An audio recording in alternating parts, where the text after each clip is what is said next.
गैर मुस्तहिक को खैरात देना रूहानियत में नमाज के बाद सबसे ज्यादा अहमियत वाला अमल किसी मुस्तहिक को खैरात देना है। ये अमल जितना आसान लगता है उतना है नहीं, क्योंकि गैर मुस्तहिक को खैरात देने की नहुसत को बेहद भयानक माना जाता है। आमतौर पर लोग ये समझते हैं कि भाई हमने खैरात अदा कर दी, अब हमें क्या मालूम कि वो मुस्तहिक है या नहीं। असल में रूहानियत ये कहती है कि आपको मालूम हो या ना हो, अगर आपकी दी गई खैरात गैर मुस्तहिक को मिलती है तो इसकी वजह से आपकी जिंदगी में नहुसत आ सकती है। असल में गैर मुस्तहिक को खैरात देने का मतलब ये है आपने किसी मजलूम का हक किसी और को दे दिया। इसके अलावा अगर कोई शख्स आपकी दी गई खैरात की सिगरेट,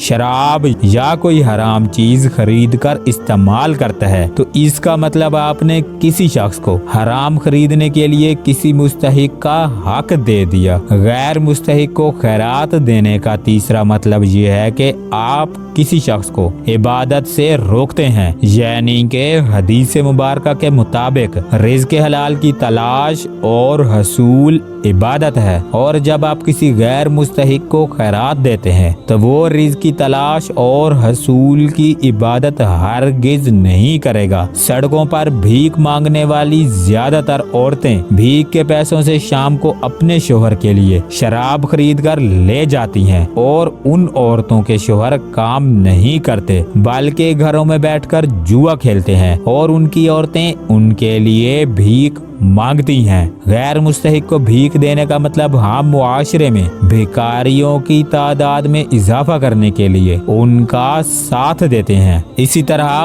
बाज तंजीमों को जो ज़कात और खैरात दी जाती है वो मसलक परस्ती पर खर्च की जाती है। गैर मुस्तहिक को खैरात देने की वजह से हम अनजाने में अपने लिए जहन्नम की आग का बंदोबस्त करते हैं। हमने गैर मुस्तहिक को खैरात देने की वजह से बाज लोगों के भयानक अंजाम देखे हैं जो कि हम अपने इस वीडियो में बयान नहीं कर सकते। बात करने का मकसद ये है कि मुस्तहिक खैरात अदा करना बेहद जरूरी है, लेकिन अगर हम किसी के कहने से किसी ऐसे शख्स को ज़कात या खैरात के पैसे देते हैं जो इसका मुस्तहिक नहीं, तो इस वजह से बाज अफराद की जिंदगी में भयानक किस्म की परेशानियां आने लगती हैं, जो कि सच है।